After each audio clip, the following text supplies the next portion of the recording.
से आम सर्वमान्य नेता आम दलर से सर्वोच्च नेता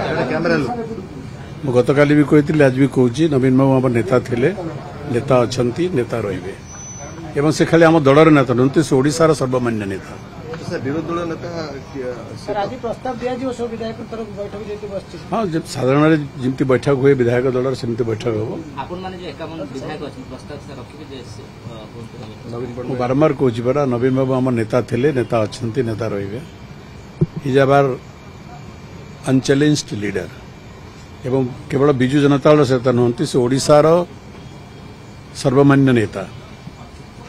आज भी देखंतु से दायित्व हस्तांतर कला परे भी ओडिशार सबु अंचल सबु श्रेणी केते श्रद्धा और सम्मान मिलुची एत प्रमाणित करुची जे नवीन बाबू आज भी ओडिशार सर्व जनप्रिय नेता विरोधी दल उपनेता नाम चर्चा रही आज विधायक दल जहाँ निष्पत्ति ने सर आ गोटे छोट प्रशंसा महानदी ओडिशार जीवन लेखा आप देखिए सुविधा पड़ी केन्द्र में बीजेपी राज्य में बीजेपी छत्तीसगढ़ में बीजेपी ओडिशा को न्याय मिले आम आशा करुचु कारण न्याय पे आम अनेक वर्ष धीरे संघर्ष कर चलीचु ओडिशार हक पे आम संघर्ष कर चलीचु तेणु आम सरकार था विरोधी दल में था ओडिशा को न्याय पे आम संघर्ष जारी रखिबु ओडिशार जनसाधारण जो हक अधिकार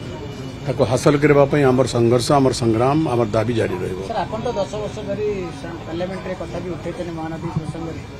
आपण फिरबे कोन आशा रखते उभय एठी बीजेपी सरकार रहिला केंद्र रे एठी मध्य रहला सेतन गोटे एठी आपण थिले सेठी बीजेपी थिला तेन गोटे दोष तेणु वर्तमान मु भावुची जे महानदी जल समस्यार समाधान करबा पे आहुरी सुविधा हबो कारण राज्य रे जो सरकार केंद्र रे भी से दल सरकार तेणु आम आशा करुचु राज्य जो सरकार अच्छा राज्यर स्वार्थ दृष्टि काम करेंगे एवं राज्यर स्वार्थ है महानदी जलर अप्रवाह धारावाहिक प्रवाह एवं जतकी हक से जल पे ओडिशार अच्छी से हक ओडिशा को मिलू आज आप देखुवे जे छत्तीसगढ़ रे विभिन्न जगार डैम प्रोजेक्ट है अनेक जगह महानदी सुखी जाऊँगी जोटा दिन जल प्लावित अंचल थिला से जगार आज मरुभूमि भाया दिशुची एवं ओडिशार अर्थनीति को अंतर्गत प्रभावित कर तेणु आम सबु बेले वर्ष वर्ष धरिक अतीत भी आम आंदोलन करूँ एवं आज भी आमर से दाबी अब्याहत रही मु तो कहे सब कथा जो आपोष आलोचना जरिए समाधान नहीं पारे भल अति उत्तम शीघ्र समस्या समाधान नहीं पार